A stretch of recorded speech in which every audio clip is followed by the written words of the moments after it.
Mesa de debates. Apoio. Astransp. Com educação e gentileza, todo mundo dá um passo à frente.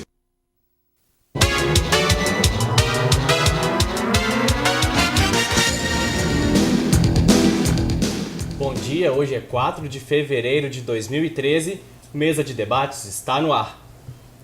O juiz forano e perito judicial Jusicler Laí acaba de lançar sua primeira obra de ficção.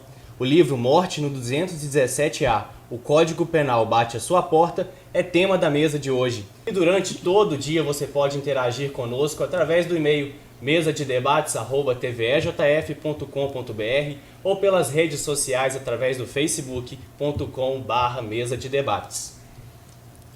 Está conosco como debatedora a jornalista Neuza Bernardes. Bom dia, Neuza. Bom dia, Lucas. Bem-vindo, né? Já que é a primeira vez que a gente trabalha juntos. Bom dia, Gilberto. Bom dia. Bom dia, nossos convidados, e bom dia, telespectador. É um prazer de novo estar com vocês toda segunda-feira. Isso é ótimo. E também conosco o jornalista João Berteles. Bom dia, João. Bom dia, Lucas. Bom dia, Neuza. Bom dia, os convidados. Bom dia, você, amigo telespectador. E seja bem-vindo aí, Lucas. Que você tenha sucesso nessa sua nova jornada. Eu tenho certeza que você vai bem. Okay, obrigado. E os nossos convidados de hoje, o escritor e perito judicial Jusicler Laí. Bom dia, Jusicler. Bom dia a todos. E também o diretor de carnaval da Escola Mocidade Alegre, Henrique Araújo. Bom dia, Henrique. Bom dia, Lucas. Bom dia a todos. O livro Morte no 217A, o Código Penal bate à sua porta, é uma obra de ficção baseada em fatos reais, em que o autor trabalha as particularidades dos casos ocorridos, e a gente conversa agora com o autor do livro, o perito judicial Jusicler Laí. Jusicler, o que é trabalhado no livro? De que se trata o livro? Bom, o livro ele trata especificamente de abuso sexual e pedofilia.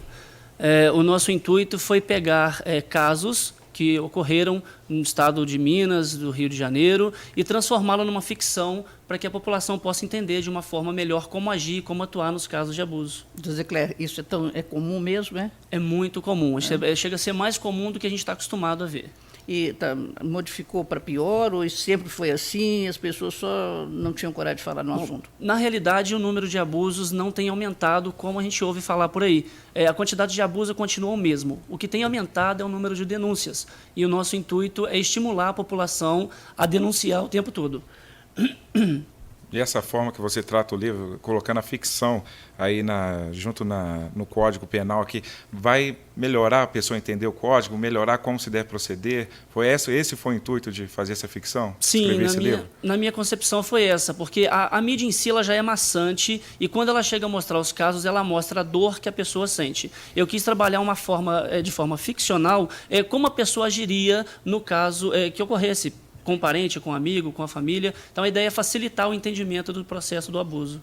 Jusicler, falando um pouco a respeito do título do livro, o próprio número que você traz no título, 217A, é referente a um artigo do Código Penal. Por que você quis fazer essa relação? Isso, eu coloquei como se a menina morasse no apartamento 217A, que ela tivesse morrido no apartamento 217A, mas a ideia é falar do artigo 217A do Código Penal, o artigo que fala sobre os casos de abuso sexual e de pedofilia, que é desconhecido da grande massa, da grande população. Advogados conhecem, peritos conhecem, a mídia em si conhece, mas aquela que sofre com os casos em si não tem conhecimento do artigo. Então eu quis passear por ele. Esse artigo, você pode esclarecer um pouco para o telespectador o teor dele, o Sim, conteúdo dele? O artigo 217A do Código Penal, ele pune todas as pessoas que agridem crianças menores de 14 anos de idade, que cometem qualquer ato obsceno, qualquer ato ilícito, né, com relação a abuso sexual. Ele diz que a pessoa abusadora ela tem uma pena a cumprir caso ela agrida essa criança, caso ela ultrapasse os limites estabelecidos pela lei. E existe um prazo para denúncia? Olha, a denúncia ela não tem um prazo. Antigamente comentava-se de 3 anos, 5 anos, mas hoje em qualquer momento a pessoa abusada ou qualquer pessoa que tome o conhecimento do abuso, ela pode fazer a denúncia, seja através do Disque 100, seja através do 90, diretamente ao Ministério Público. Então ela pode ter sido abusada 20 anos atrás, como pode ter sido abusada ontem, ela pode denunciar sim. Como é que a família tem reagido a isso? Normalmente a família nega. Pois é, a família nega, os envolvidos em si, eles negam até a morte, não assumem, porque é um caso que causa dor à sociedade, causa constrangimento de uma forma real, né? Então a pessoa sente aquela dor, ela sente a necessidade de denunciar, mas ela não tem coragem, ela não tem, digamos assim, ousadia para assumir o caso de que foi abusada, e a família, de certa forma, não tem como se expor também, dizendo que eu tenho um abusador na minha família, eu tenho um abusador no seio do meu lar, então eles negam até a morte. Essa é a reação, negar até a morte. Bom, esse é um procedimento que se espera do abusador, né? Mas não deveria ser tão comum assim na família, né? Não. Na realidade, nós achamos bonito quando vemos na televisão, na casa do vizinho, na cidade vizinha, e quando o fato acontece dentro da nossa casa, fica algo constrangedor, algo que machuca em si. E como eu estou ferido já por ter sido abusado, ou eu estou ferido por ter alguém na minha família que é um abusador, eu não tenho essa necessidade de me expor, eu fico com vergonha de me expor. Essa seria a expressão correta. Então é mais fácil você desacreditar a criança. Sim, desacreditar a criança é o primeiro passo. Ela está mentindo, ela está sendo ficcional, ela está querendo inventar, ela quer ibope, e o primeiro passo é desacreditar a criança. E nós, como profissionais que atuamos na área, a gente induz a família sempre a acreditar na criança e a investigar essa denúncia que foi feita pela criança. Se a família não tem essa condição técnica de investigar, ela contrate um profissional ou ela vá até o Estado, porque o Estado tem a obrigação de investigar e levantar todos os dados que foi indicado pela criança abusada. Quando você fez a pesquisa antes de escrever o livro, como é que foi o índice de abuso sexual infantil aqui na região de Juiz de Fora? Olha, Minas Gerais ela está no topo do índice de abuso sexual contra crianças e adolescentes. Depois vem os estados de maior população, como São Paulo e Rio de Janeiro. Na grande maioria dos casos, vou colocar em termos de 80%, é o próprio pai quem abusa da criança, depois a gente passa pelo padrasto, passando por irmão, tios. Juiz de Fora em si tem alguns casos de abuso, só que questão regional, né? Belo Horizonte, Contagem e outras cidades maiores têm um índice maior de abuso. Norte de Minas também deve ter. Norte de Minas tem muita. A região mais pobre, as pessoas não têm acentuado o estudo, então elas preferem agir da forma que cresceu, aprendendo assim, tem que se satisfazer, não importa quem esteja à sua disposição, na grande maioria das vezes é o parente. Não tendo esse parente para abusar, eles acabam abusando até mesmo animais. Essa região do norte é um pouquinho mais complexa de trabalhar. José Cléber, você podia contar para a gente como que é o seu trabalho e os desafios que você encontrou em pegar esses casos que você chegou a trabalhar e transformá-los em uma ficção? Sim, na realidade, quando a família chega a nos procurar, ela, na maioria das vezes, ela está desacreditada com a investigação do Estado, ela acha que não vai conseguir muita coisa, pelo fato da polícia ser sigilosa. Ela vai levantando todas as informações, ela vai trabalhando com cautela, até mesmo para não acusar uma pessoa que não tenha sido mesmo a idealizadora do abuso. Então ela vai levantando todos os dados cautelosos, ela vai investigando, vai levantando devagar, e quando a família chega nos procurar é porque ela já está desacreditada. Então ela quer que a gente entre como profissional autônomo e faça um estardalhaço, seria esse o termo que eu usaria, na investigação. Então, ela esquece que a gente trabalha com a psicologia da criança, com a mente da criança, existem técnicas que são aplicadas, e para isso nós fizemos uma faculdade que foi extensa, alguns cursos de extensão. É doído para nós que estamos trabalhando. Eu peguei agora o último caso, uma criança de 1 ano e 7 meses, que foi abusada pelo próprio pai. Então, assim, se para a família é dolorosa, eu tenho que trabalhar com a técnica, com a dor da família, com o estado psicológico da criança. Então, para levantar essas informações é complexo na maioria das vezes. E a família quer uma resposta para ontem, ela quer que a perícia seja feita para ontem, que o resultado seja feito para ontem.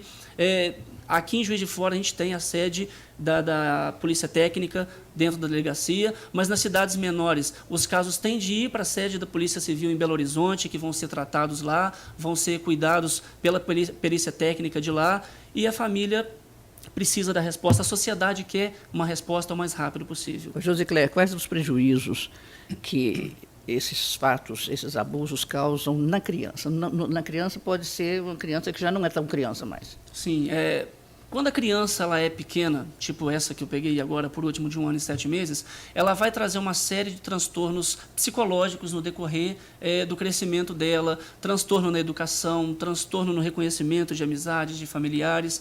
Agora, se você pega uma pessoa já entre 12 e 14 anos, ela fica com a sua vida toda desregrada. Ela é como se ela tivesse tomado um choque social e ela perde a credibilidade no amor, no respeito ao próximo, ela perde a confiança no adulto, ela passa a se colocar numa posição de lixo social e ela começa a se desvalorizar, a se inferiorizar perante a sociedade e a gente acaba encontrando por aí depois prostitutas, pessoas drogadas, que acabam entrando por caminhos menores para poder se esquivar da dor que sentiu ao ser abusada. Consegue reverter a maioria das vezes o caso ou não? A criança, mesmo quando cresce, ela fica totalmente perdida. Olha, tem que ter um tratamento psicológico muito grande. E eu trabalho especificamente com investigação psicológica. Então, eu indico de cara uma psicóloga, um psicólogo para atender essa criança. A família tem que ter muito amor, tem que ter muito apoio da mãe, do pai. A sociedade não pode olhar para essa criança como uma coitadinha que foi abusada, mas como uma pessoa que tem potencial para ser alguém na vida, independente do abuso. Ok, no próximo bloco a gente continua a falar sobre o livro do escritor José Clara Laí. A gente volta já.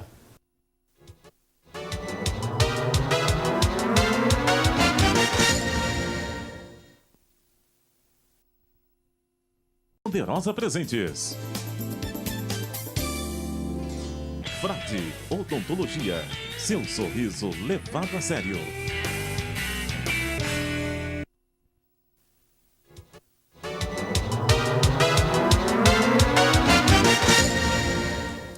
Estamos de volta com a mesa de debates pela TVE Juiz de Fora e continuamos a falar junto com o escritor José Clara Laí sobre o livro Morte no 217A, o Código Penal bate à sua porta.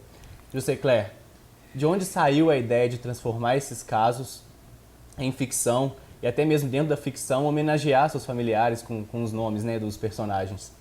Sim, depois de um período grande de estudos, casos que eu estudei na faculdade, cursos de especialização que eu fiz e capacitação, eu achei que seria convincente eu colocar isso num livro técnico para expor os casos em si. E no meio do caminho eu percebi que a grande população que sofria com os casos de abuso em si, não entenderia muito os termos técnicos. Foi onde eu resolvi transformar em ficção e transformar numa linguagem fácil, de fácil acesso para toda a população. Só que pegar termos técnicos e transformar em ficção, é um negócio muito complexo. E o projeto ficou meio parado por 5 meses. E os familiares e amigos começaram a incentivar, a estimular, dizendo que valiam a pena. Então, no momento de criar a ficção, eu quis homenageá-los com os nomes desses meus amigos e parentes. A juíza, quem atua no caso, é a minha mãe. A personagem principal é aqui de Juiz de Fora, é uma grande amiga minha. Então, eu preferi trabalhar com quem eu conheço, com casos que eu atuei, com casos que eu estudei na faculdade, para ficar mais fácil a fase de criação. E você pretende dar continuidade a esse assunto? O que você vai fazer daqui por diante nessa área especificamente? Olha, nós trabalhamos aqui com casos de abuso sexual e pedofilia. Para uma próxima obra, falar direto de abuso sexual eu acho que fica maçante e pesado. Então eu tenho um outro projeto, chama A Maldade Não Tem Cara, onde eu pretendo trabalhar outros casos, como a Lei Maria da Penha, homofobia, casos do nosso cotidiano que nós vemos na televisão, vemos com o nosso vizinho e que a sociedade só conhece por ver na mídia. Então, na minha concepção, ela lendo, ela entendendo, ela tendo guardado na sua casa para ela pesquisar e consultar sempre que ela quiser, é mais prático. O psicopata entra nesse tema ou não? O psicopata entra, o psicótico ele entra, aí seria um trabalho mais psicológico, uma perita psicológica poderia falar melhor sobre o caso. Mas, na maioria das vezes, quando o camarada chega a abusar, ele quer se satisfazer e ele só pensa nele. Quando ele quer a satisfação própria e só pensa em si, ele está taxado como psicopata já. Psicopata.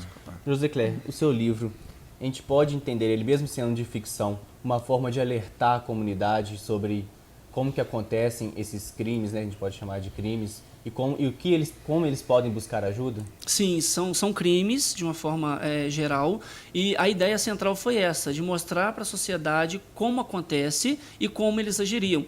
E mesmo depois que a polícia e que a justiça já tomou a frente do caso, como a família reage? Entendeu? Essa foi a ideia central.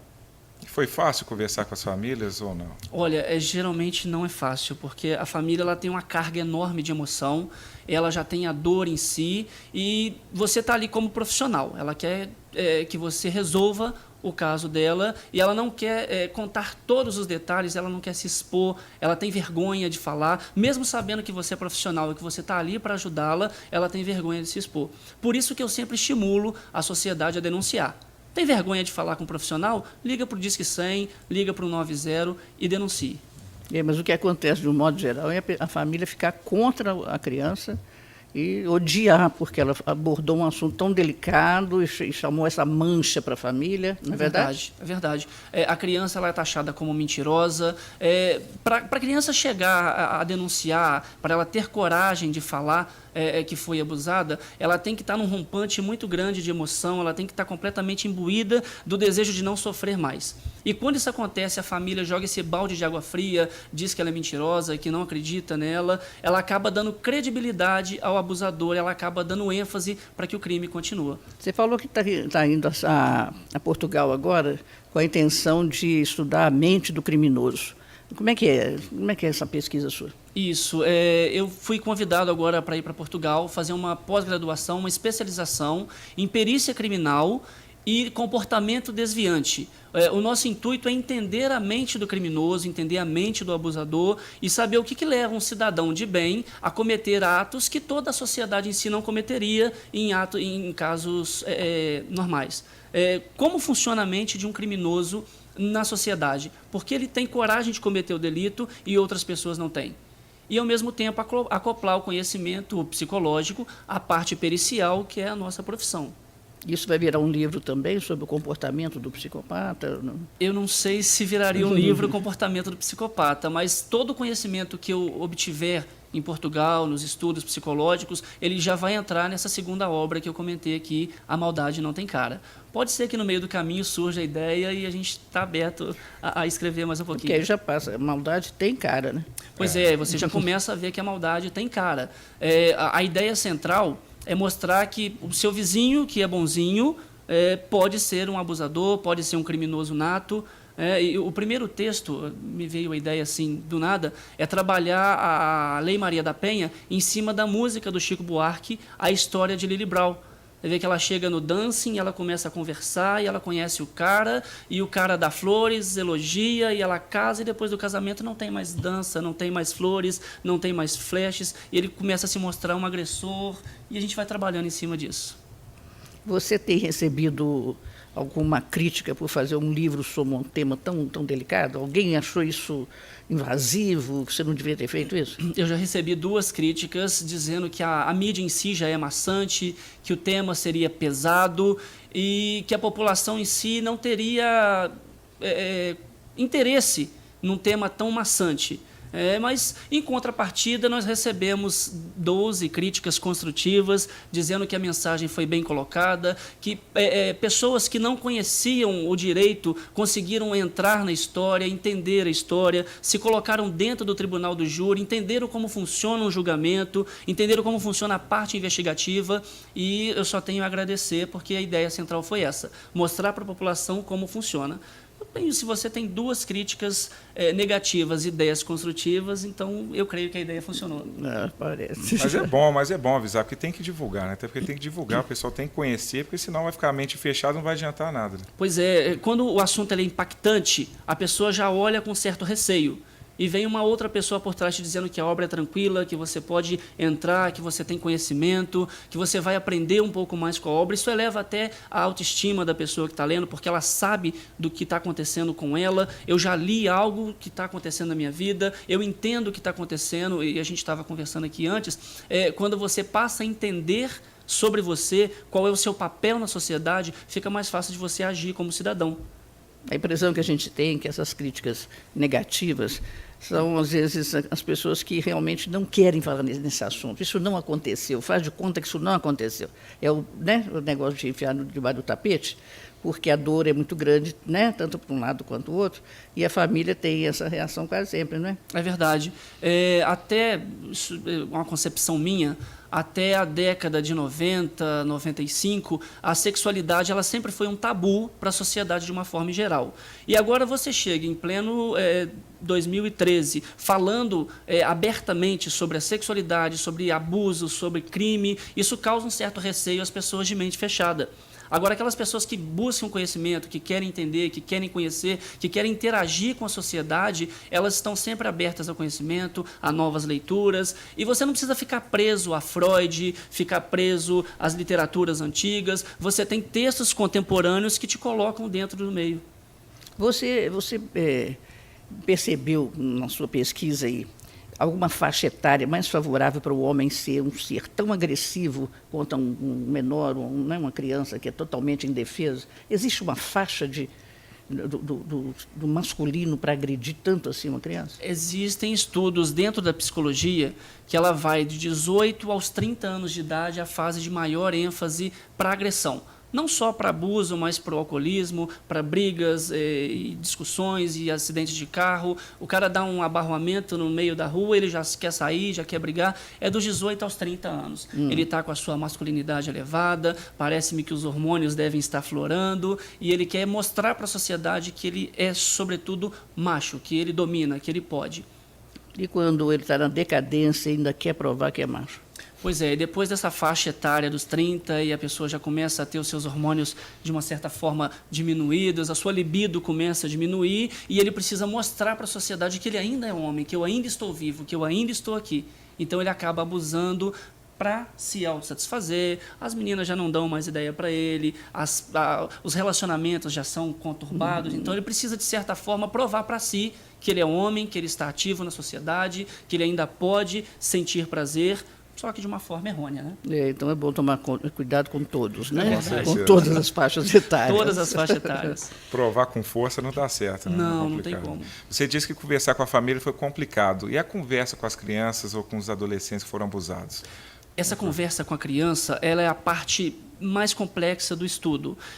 Eu tenho, para mim, a maneira mais prática de conversar é chamado depoimento sem dano, onde uma psicóloga está conversando com a criança e ela, com um ponto central, o juiz faz a pergunta para a criança e a criança responde de N maneiras. Através de bonecos assexuados, através de desenhos, ela conta histórias e ela não revive o abuso diretamente. Porque você chegar para a criança e perguntar assim, querida, o papai encostou em você? Ela tem que puxar na memória tudo o que aconteceu e, na minha concepção, ela revive o abuso novamente.